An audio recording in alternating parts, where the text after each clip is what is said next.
bakunzi b'ikiganiro cy'ijambo ry'umunsi, turashima Imana. Uyu ni umunsi wa nyuma w'ukwezi kwa 10. Haleluya. Reka dushima Imana. Reka ndabashimire cyane bavandimwe.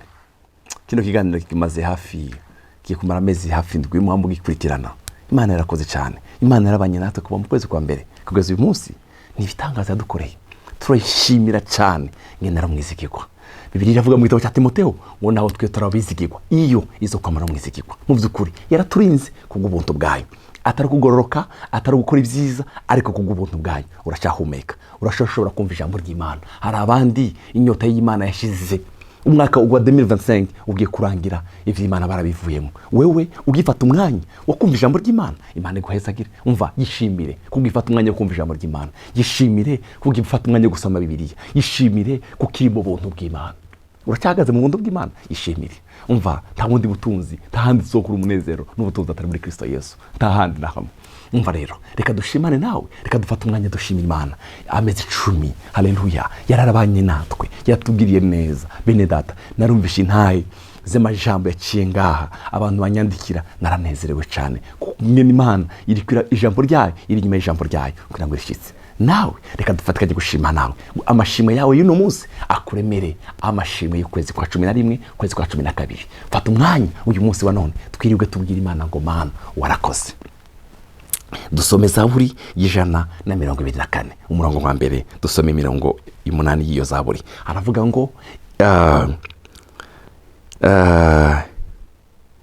ngo iyaba uhoraho atari we yari mu ruhande rwacu. Iyaba uhoraho atari we yari mu ruhande rwacu.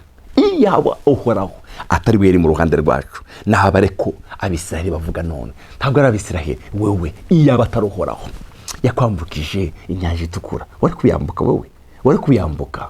Haleluya. Kandi ndakufitiye inkuru nziza. Yamana yakwambukije inyanja itukura irashobora kwambutsa Yorodani. Birashoboka cyane gose. Haleluya. Ya yindi yabanye nawe ku kiyaga gitukura izakwambutsa na Yorodani. Imana ya yindi yabanye nawe amezi 10. Haleluya. N'aya mezi 2 azaba amezi ntaye ku buzima bwawe. Iyaba uhoraho atari we yari mu ruhande rwacu. Abariko nawe uvuga iyaba uhoraho atari we yari mu ruhande rwacu, hamwe abantu baradukurira hasi. Hari abo wabonesha amaso yawe, hariho n'abantu utabonesha amaso yawe, ariko Imana ishimwe ko bahagurutse kudukurira hasi. Imana yacu igahaguruka ko tugwanira. Haleluya. Yarahagurutse kutugwanira. Abantu barahagurutse nayo irahaguruka ko tugwanira. Kandi intambara nyinshi tazo twabonye, ariko kubw'ubuntu bwayo, kubw'imbabazi zayifitiye yaransigamye. Iyaba uhoraho atari we yari mu ruhande rwacu. Naba ariko Abisiraheli bavuga uyu munsi, iyaba uhoraho atari we yari mu ruhande rwacu, hamwe abantu bari badukuri hasi. Baba baratuyongobeje tukibona, baba baratwishe tukibona, baba baratuzingazinze tukibona. Hamwe uburake bwabo bwarurumba kuri twebwe uburakari. Hari igihe uburakari bwabo bwagerageza kurarurumba, abanyeshari barahaguruka, Satani arahaguruka gwanya umuryango, abana bawe aragerageza. Ariko Imana ishimwe ku bwa Yesu Kristo. Haleluya. Haleluya. Ndagukunda Yesu, ndagushimiye. Mashimwe turayaguhaye mwami. Ni wowe wahabaye. Hari indirimbo turimo ngo warahabaye wa Mana we. Warahabaye ryajoro, warahabaye wa murango, warahabaye wa munsi bari kwa muganga, warahabaye wa munsi warugiye kubyara, wa munsi uravyibuka wa munsi ugiye kubyara uri kuratakambira mwami. Yarahabaye. Umva, arakeneye ngo yibwire ngo wakoze. Yishimire, yishimire. Haleluya. Mana ihimbazwe cyane. Twarashoboye gutambuka, twarashoboye kugenda, twarashoboye. Mwami wanje, ishimwe ni ryawe. Ndaguhaye ishimwe. Nta contribution nimwe wakoze. Reka tubikubita ku mutima ngo aribyo nakoze. Yatabayo no kuvyuka ntibari gukunda. Yatabayo nivyo byo kurya wari kubona imbere yawe, tibaye gushobora kubirya. Warabiriye kwera yo, waratambutse kubera yo. Ivyo ufite bishimire yo niyo yabiguhaye. Bishimire yo. Haleluya. Ivyo ufite niyo yabiguhaye. Sifa kwa Mungu. Ndagushimiye Mana. Murongo wa 4, amazi aba yaraturengeye rwose. Isuri iba yararengeye ubugingo bwacu. Amazi asuriranye aba yararenze ku bugingo bwacu. Tuba twararengewe. Ikiga gitukura kiba cyaraturengeye, ariko Imana ishimwe twambukije. Haleluya. Amazi aba yaraturengeye. Ibuke, subiza amazi inyuma utekereze nawe. ibuka bya bintu byose biba byaragusize. Imana ishimwe yahabaye, Imana ishimwe yo yahabaye. Isuri bararengeye ubugingo bwacu, amazi asuriranye bararengeye ku bugingo bwacu. Uhora washemagizwe, uhora wahimbazwe, atadutanze ngo tube inyama z'amenyo yawe. Ubugingo bwacu bukize nk'uko inyoni iva mu mutego w'abatezi. Umutego uracitse, natwe tuvamwo turarokoka. Haleluya! Mu mezi 10 hari imitego, mu myaka yatambutse hari imitego. Batega ku murango, batega nijoro, batega turyamye, batega baradutega, ariko Imana ishimwe. Umva twavuyemwo tumeze nk'inyoni ivuye mu mitego y'abatezi. Imitego yaracitse iravunagurika, natwe turavamwo. Haleluya! Hari indirimbo nkundi ivuga ngo ntarindi turofise yo kugutura mwami, ngwaye umutima wanje ni wakira amashimwe. Haleluya! Haleluya! Yaracikaguritse. Mungu wetu asifiwe.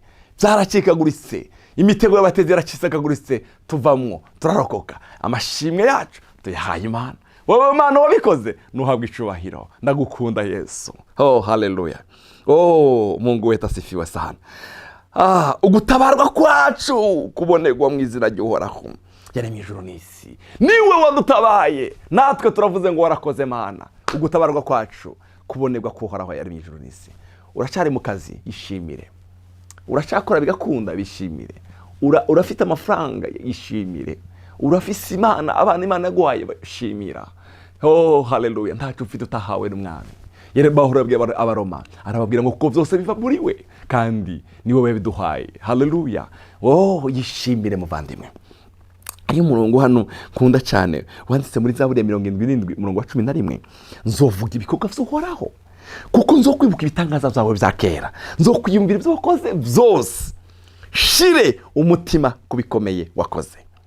Mana, inzira yawe irahera, ninde Mana ihambaye ihwanye n'Imana rurema. Nzovuga ibikomeye wankoreye Mana we. Haleluya! Reka tuvugane nawe, reka dushime umwami wacu, tuyibwire ngo Mana ni wowe wabikoze, natwe turagushimiye. Kandi ndakubwira irindi banga rikomeye, gushima bisenyagura ubwami bw'umwijima. Gushima birakwiriye kandi biraryoshe, birabereye mu bana b'Imana. Umva ndakubwira inkuru nziza. Paulo na Sila bafungiwe mu iprizo y'Ifilipi. Haleluya! Bari baragiye mu ivuga butumwa bwiza, bageze Filipi. Sinzi ukuntu babwiye umukobwa umwe wari kugenda ubavugira inyuma, baramusengera, abadayimoni bamuvamwo, abantu baho bagira ishari, babata muri prizo. Ngo bageze mu gicugu. Haleluya! Paulo abwira Sila, yewe ko akanwa kacu ko tagafunze, bafunze amaboko n'amaguru, reka tube nk'abahimbaza Imana. Ngo maze muruko bameze bene data, naho Imana tarakwishura. Ishimire, subiza amaso inyuma nk'iyi Zaburi, uvuga ibyo yakoze, uyishimye ibyo yakoze. Ngo batangira kuririmba. Haleluya! Ngo amajwi yabo arazamuka, indirimbo zabo zirazamuka zigera ku Mana. Semene amen. Ngo iminyororo yari baboshe iracikagurika, imiryango irakinguka. Umurinzi wibohera aravuga ngo ndapfuye, aravuga ngo yaye turacyari hano twese. Amashimwe azasenyagura iminyororo n'imigozi. Haleluya! Amashimwe. Haleluya! Mva ndagubwire, mbere yuko twinjira mu kwezi kudasanzwe kuri 11, fata umwanya ushima Imana, iri guhimbaza Imana, egeranya ibyo Imana yagukoreye. Subiza amaso inyuma, uvuge ngo Mana warabanye naje mu kwezi kwa mbere. Mu kwezi kwa mbere nabonye neza yawe. Hari neza twabonye mu kwezi kwa mbere, hari neza twabonye mu kwezi kwa kabiri, hari neza twabonye mu kwezi kwa gatatu, hari neza twabonye mu kwezi kwa kane, mu kwezi kwa gatanu, mu kwezi kwa gatandatu, kwindwi, k'umunani, kw'icenda, uku kw'icumi. Twarabonye neza y'Imana. Reka tuyibwire ngo Mana turaguhaye icubahiro. Hariho imitego y'abatezi yavunaguritse, natwe turashaboka. Hari ikiyaga gitukura twambuze, na Yorodani tuzayambuka. Haleluya! Hari ibyo watugaburiye mu butayu, hari ibyo twahawe Imana, hari ibyo twahawe kubera ubuntu bwawe. Ibyo dufite byose tubishimira ubuntu bwawe. Umva, igitabo cya Zaburi aravuga ngo intebe y'umwami ikikijwe n'ishimwe rya Isiraheli, ntikikijwe n'imitwaro, ntikikijwe n'amaganya, ikikijwe n'amashimwe. Reka dusubize amaso yacu inyuma, tuyibwire ngo Mana warakoze. Imana yacu guhumugisha. Ndakwifurije uyu munsi ukubera umunsi udasanzwe amashimwe. Reka dusenge. Mwami Yesu warakoze. Haleluya! Hari imitego y'abatezi yacikaguritse, hari imitego y'abanzi yacikaguritse Mwami. Haleluya! Iyabuhora wari mu ruhande rwanje, sima ngihumeka, sima mbagaze imbere ndiko ndavuga ubutumwa bwiza, ariko warabanye nanje, wararinze ubugingo bwanje, wararinze umubiri wanje. Mwami turacyagukunda. umva turacyagukunda, uzumva uri mu ijuru, turacyagukunda, turagushimiye ko tugifite umutima wo gukunda, turacumva ijambo ryawe, turacyaterana n'abera, turacyagukunda mwami n'uwahabwa icubahiro. Warabanye natwe amezi 10, warabanye natwe Mana, warabanye nanje, warampaye ijambo ryo kugabura bano bera. Haleluya, warakoze Mana, warakoze, turagushimiye. Ukwezi kw'icumi watubereye Imana, watugiriye igitangaza mwami, ndagushimiye. Hari ijambo navugiye hano rivuga ngo mu kwezi kw'icumi itariki ya mbere amazi agenda aragabanuka, ngo udutwe tw'imisozi turaboneka. Hari izo twabonye, hari izo twabonye byacu byari mu idamu. Ndaguhaye icubahiro Mana. Hari umuryango watabaye, hari abantu benshi wagiriye neza, turaguhaye icubahiro. Umva tuzanye ikimazi cy'amashimwe, turavuze ngo warakoze, warakoze mwami. Umwe wese afite igiseke ciwe cy'ishimwe kivuga ngo warakoze Mana. Gushima kurakwiriye kandi kuraryoheye abana b'Imana. Urakoze, icubahiro kibi cyawe mu izina rya Yesu mwami wacu, amen. Yesu abahezagire.